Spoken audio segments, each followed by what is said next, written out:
I stared at my phone screen, watching my bank account balance mock me with its pathetic 2-digit number. Rent was due in 3 days, and Mrs. Kim didn't accept sob stories as payment. I'd already tried that last month. My thumb hovered over the sketchy babysitting app I'd downloaded in desperation. The gigs on here paid cash, no questions asked, which usually meant something was wrong with them. But beggars couldn't be choosers, and I was definitely a beggar. A notification pinned to the top caught my eye. Urgent, tonight only, 200,000 won for 4 hours. My heart hammered. That was triple the normal rate. I clicked before my rational brain could talk me out of it. The address made my stomach drop. The fancy part where people bought apartments like I bought instant ramen. I almost canceled right there. Rich people were always the worst to work for, treating Omegas like we were invisible, but then I remembered the eviction notice taped to my door. 3 hours later, I stood in front of a building so tall I had to crane my neck to see the top. The doorman looked at me like I was tracking mud on his pristine marble floors, but he checked his list and grudgingly let me up to the penthouse. The penthouse. Of course. When the elevator doors opened directly into the apartment, I forgot how to breathe. Floor-to-ceiling windows overlooked the glittering Seoul skyline. Everything was white and chrome and expensive-looking, the kind of place where you were afraid to touch anything. "You're the babysitter?" I jumped. A woman in a designer's suit stood there, looking harassed. "Yes, I'm Min-jae. But Mr. Kong had an emergency meeting. Seo-jun is in his room." She grabbed her bag, already heading toward the elevator. "He's had 3 nannies quit this month, so good luck. You'll need it." The elevator doors closed before I could ask what she meant. A wail erupted from somewhere deeper in the apartment, and my Omega instincts kicked in before my brain caught up. I followed the sound to a bedroom decorated with stars and planets, where a little boy sat in the middle of the floor, tears streaming down his red face. "Hey," I said softly, crouching down but keeping my distance. "I'm Min-jae. What's wrong?" "One appa," he sobbed, hiccuping. "One appa now. Your appa had to work, but he'll be back soon." I kept my voice gentle, letting my Omega scent, honey and warm bread, drift toward him naturally. It was instinctive, the way Omegas could soothe distressed pups. "I'm going to stay with you until then. Is that okay?" Seo-jun's crying didn't stop, but it got quieter. His little nose twitched, and I knew he was catching my scent. "I bet you're hungry," I tried. "Should we see what's in the kitchen?" No response, just more tears. This kid was stubborn. Then I noticed the drawing on his desk, a pillow fort, colored in bright crayons. "Do you like building forts?" His crying hiccuped to a stop. "Appa's too busy," he whispered. My heart cracked. "Well, I'm not busy. Want to build the biggest fort ever." 20 minutes later, we turned the pristine living room into a chaotic nest of couch cushions, blankets, and every pillow I could find. Seo-jun's tears had dried up, replaced by squeals of laughter as we draped sheets over chairs to make rooms and tunnels. "This is the secret base," he announced, crawling into our creation. "No bad guys allowed." "Very important rule," I agreed seriously, crawling in after him. Inside our fort, fairy lights from his room cast everything in a warm glow. Seo-jun settled against my side like it was the most natural thing in the world, and my Omega instincts hummed with contentment. We made ramen in the fancy kitchen, probably the first time that stove had seen anything that came from a package. Seo-jun slurped his noodles enthusiastically, telling me about his kindergarten friends and his favorite dinosaurs. He was a sweet kid, just lonely. I recognized that look in his eyes because I'd seen it in my own mirror often enough. After dinner, we colored inside the fort. Seo-jun's eyelids started drooping around 9, and he curled up against me, clutching my hand. "Min-jae hyung," he mumbled sleepily. "Yeah, buddy. Can you stay forever?" My throat tightened. "Let's just focus on tonight, okay?" He was asleep within minutes, his little chest rising and falling peacefully. I should have moved him to his bed, but he looked so content that I couldn't bear to disturb him. So I stayed, letting him use my lap as a pillow, surrounded by our pillow fort kingdom. That's when I heard the elevator. Footsteps approached, expensive shoes on hardwood. I tried to shift without waking Seo-jun, suddenly very aware that I'd destroyed this pristine apartment. A man appeared in the doorway and my breath caught. He was tall, broad-shouldered, wearing a suit that probably cost more than my entire education. Sharp jawline, intense eyes, alpha presence that hit me like a wave. But it was his expression that froze me, shock, followed by something that looked almost like pain. "Who are you?" His voice was cold, controlled. Alpha dominant. "Min-jae, the babysitter." I kept my voice low so I wouldn't wake Seo-jun. "The app sent me."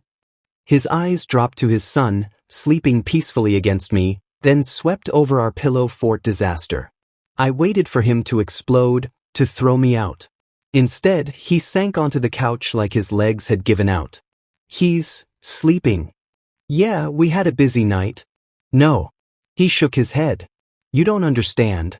He hasn't slept through anyone else since." He cut himself off, jaw clenching. "He hasn't slept like this in 2 years." The grief in his voice was raw, barely concealed. This had to be Kang Hyun-woo, the Seo. And something terrible had happened 2 years ago.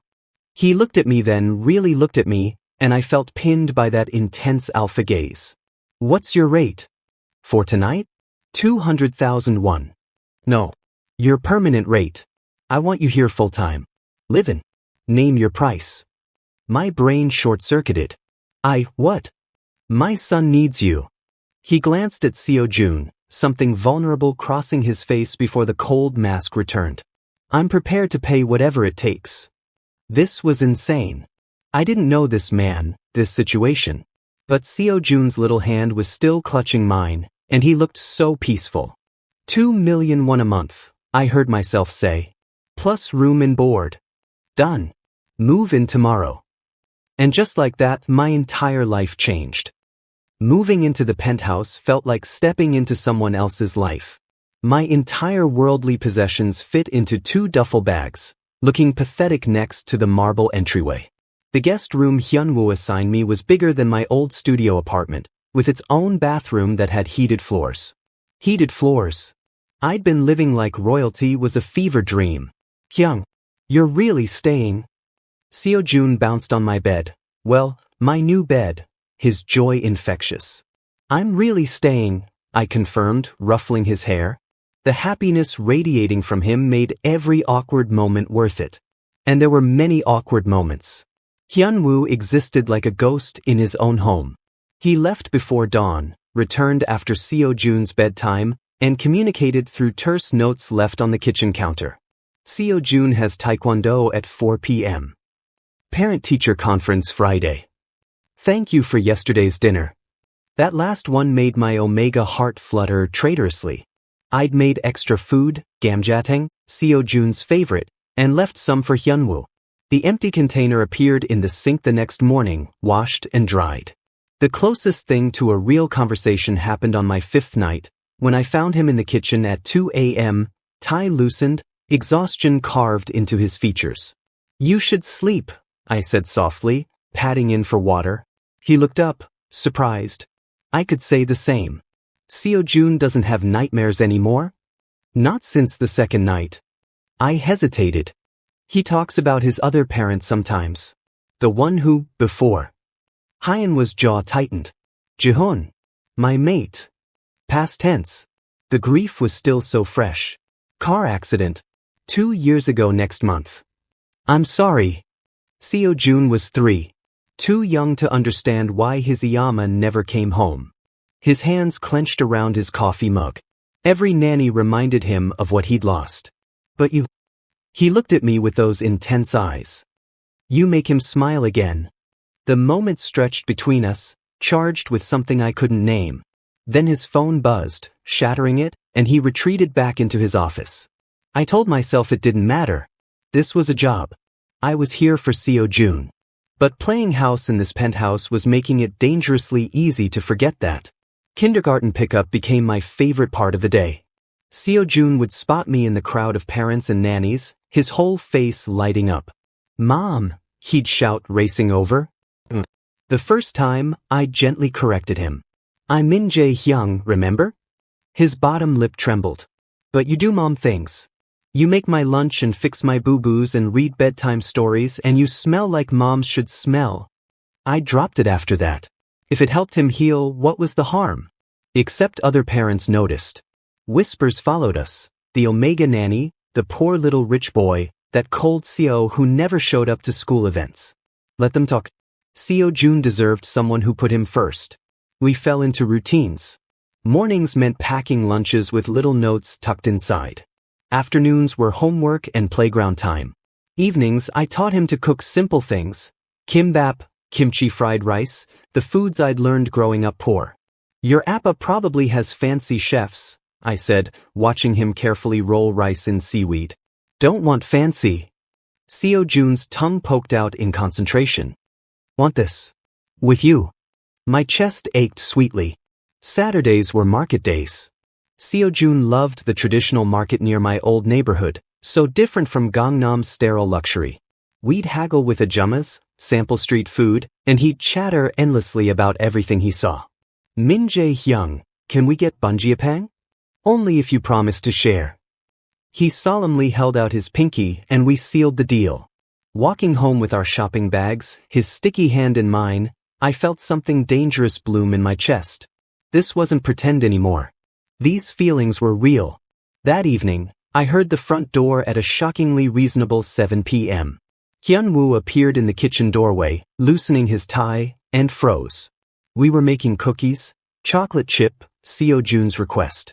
Flour dusted every surface. Seo-jun had dough on his nose. I probably looked just as messy. Appa! Seo-jun launched himself at his father. We're baking. Min-jae hyung is teaching me. Something flickered across Hyunwoo's face. I can see that. Want to help? The words escaped before I could stop them. Hyun-woo looked at me, then at his son's hopeful face, and something in him softened. I don't know how. It's easy. I'll show you. Seo-jun grabbed his father's hand, dragging him to the counter.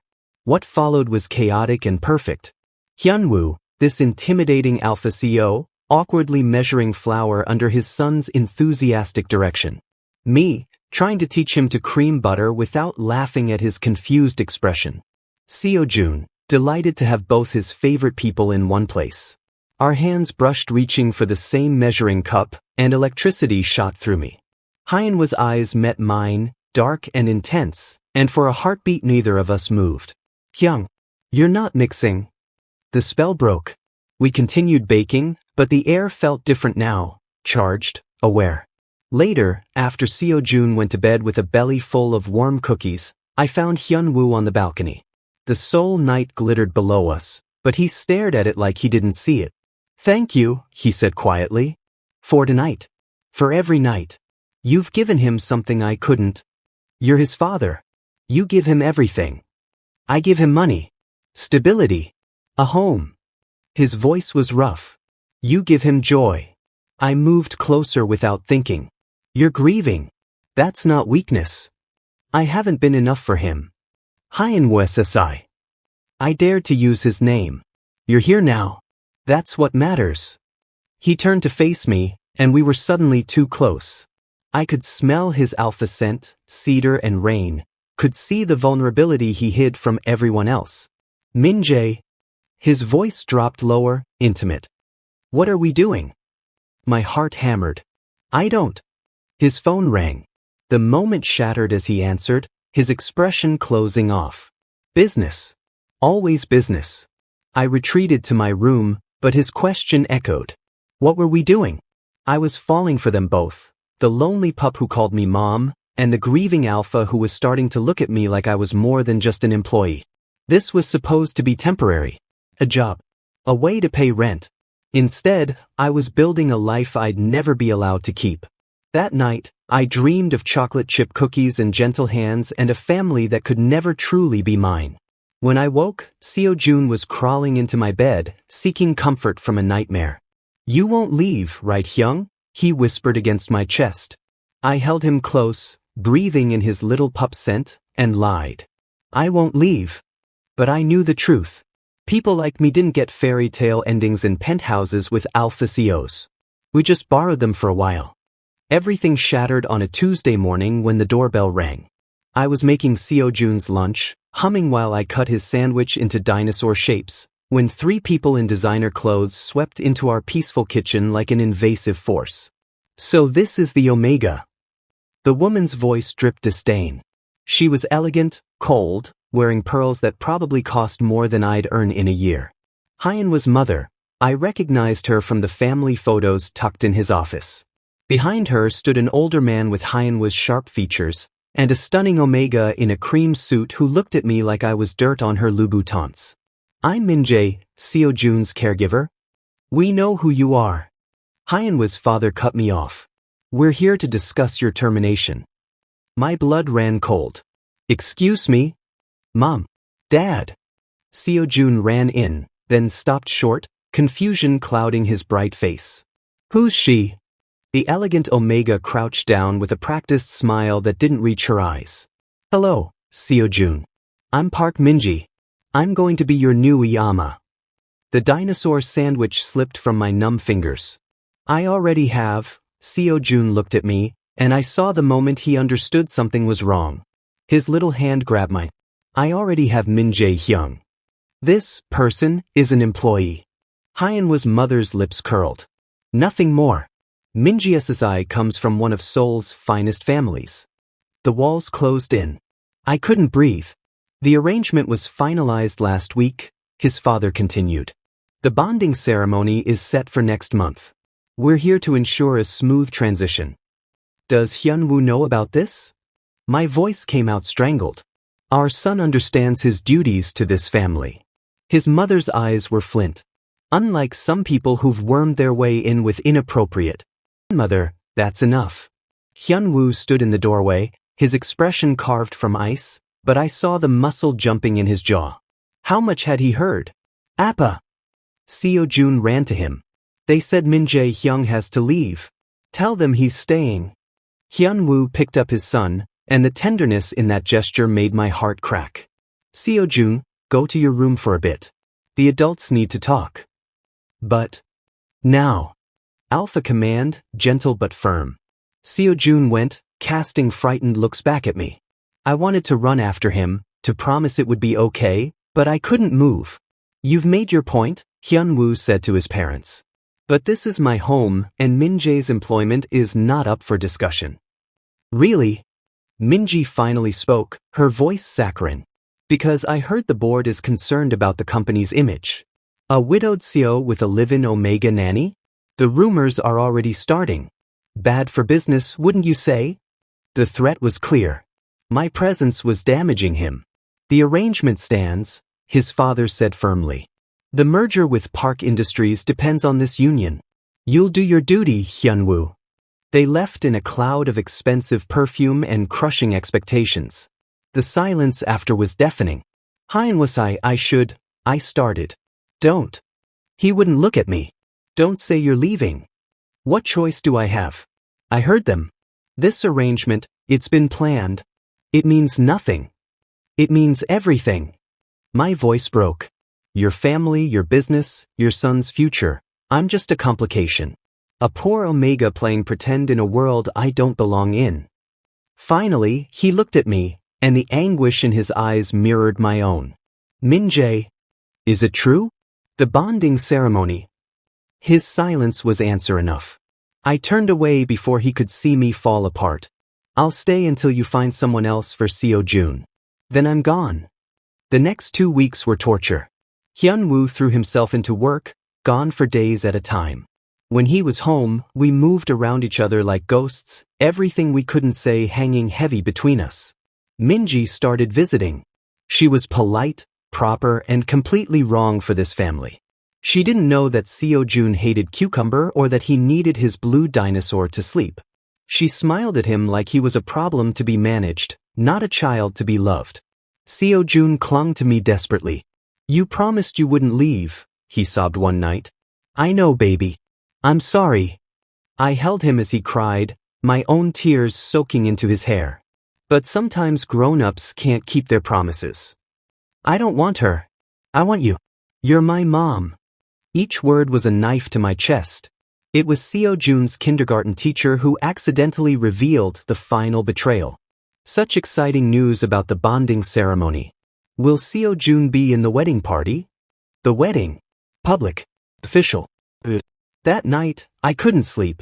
At 3 a.m., I crept to the kitchen for water and heard voices in Hyunwoo's office. The door was cracked open. Understand the pressure you're under, a man's voice said. Someone from his company. But the park merger is crucial. With Min-jae as your mate, we secure the deal.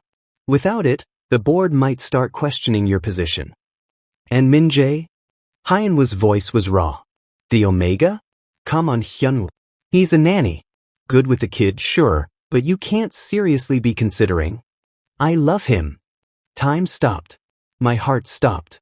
Then you need to get over it. Men like us don't marry for love. We marry for legacy. That Omega is a phase. Min-jae is your future. I didn't wait to hear more. I ran back to my room and started packing through blinding tears. He loved me. And it changed nothing. Because love wasn't enough in this world of arrangements and expectations. I was still just a poor Omega, and he was still the CEO who needed a suitable match. By dawn, my bags were packed. I left a note for Seo-jun, trying to explain the unexplainable. I'm sorry. Be brave. You're so loved. I made it to the elevator before Hyunwoo caught me. Min-jae, wait. I heard you. Last night. I couldn't look at him. You love me, but you're still going through with it. The company. I know. I understand. I do. My voice cracked. But I can't watch you bond with someone else. I can't pretend to be okay while my heart breaks every single day. And Seo-jun. A sob escaped. He deserves better than watching me fall apart. So you're just leaving? Running away? That sparked my anger. I'm leaving before I'm thrown out. Before your family finds some way to destroy me. I'm leaving because staying will ruin all three of us. The elevator dinged. Doors opened. Min-jae, please. Take care of him. Love him enough for both of us. I stepped inside, and the doors started to close. Hyunwoo's anguished face was the last thing I saw before they shut completely. I made it 3 blocks before I collapsed on a park bench, sobbing so hard I couldn't breathe. My phone buzzed relentlessly, Hyunwoo calling, texting, begging me to come back. I turned it off. For 2 days I stayed at a jjimjilbang, my heart a gaping wound. Every time I closed my eyes, I saw Seo-jun's face. His little hand in mine. His trust that I'd shattered. On the 3rd morning my phone, now back on, rang with an unknown number. Is this Min-jae? A woman's voice, urgent. This is Teacher Park from Seo-jun's kindergarten. You're listed as emergency contact. Seo-jun won't stop crying. He's making himself sick. We can't reach his father. My heart stopped. I'm coming. I ran the entire way, bursting into the kindergarten 20 minutes later. They led me to the nurse's office where Seo-jun sat hunched over, hyperventilating, his face blotchy and swollen. Baby, I breathed, dropping to my knees. His head snapped up. Hyung. He launched himself at me, wailing. You left. You promised. I'm sorry, I'm so sorry. I held him tight, rocking him, breathing with him until his gasps slowed. Breathe with me, okay? And out. That's it. He hiccuped between breaths. Never. I promise. Never again. The words came from somewhere deep and true. Teacher Park handed me his bag. His father needs to know about this. Seo-jun's been deteriorating since you left. He won't eat, won't sleep. I'll handle it, I said firmly. Come on, baby. Let's go home. The penthouse. Where Hyunwoo was probably planning his bonding ceremony with perfect Park Min-jae. But Seo-jun needed me more than my broken heart needed protecting. We took a taxi back. Seo-jun fell asleep against me, exhausted from crying. I carried him up, using my key that I'd never returned. The penthouse was chaos. Hyunwoo stood in the living room, hair disheveled, eyes wild, shouting into his phone. Don't care about the meeting. Find him. Check every. He saw us and the phone clattered to the floor. Min-jae. My name was a prayer, a sob, a curse. He had a panic attack at school, I said quietly. He needs to sleep.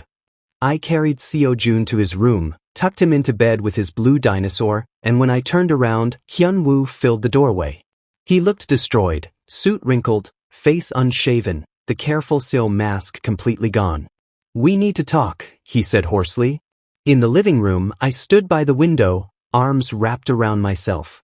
"I'm only here for Seo-jun. Once he's stable, I'll find another." I called off the bonding. I spun around. What? The ceremony, the arrangement, all of it. Hyun-woo ran his hands through his hair. "I told my parents and the Parks yesterday. The engagement is over. But the merger, your company, can go to hell." His laugh was bitter. "You know what I realized after you left? I've spent 2 years being a ghost. Going through motions. Building an empire while my son fell apart. Then you came and brought us back to life." He stepped closer. "You made cookies in my sterile kitchen. You built pillow forts in my perfect living room. You made Seo-jun laugh again. You made me feel again. Hyun-woo. And when you walked away, I understood. I'm not going to lose another person I love to obligation and fear." His voice cracked. "I lost Jae-hoon to a drunk driver. I won't lose you to my own cowardice." My vision blurred. "What about your family? The board?" "My mother actually slapped me." He touched his cheek ruefully. Then she cried. Said I was being foolish, throwing away everything for an Omega nanny. My father threatened to remove me as so. My heart sank. "Then you can't." "So I quit." The world tilted.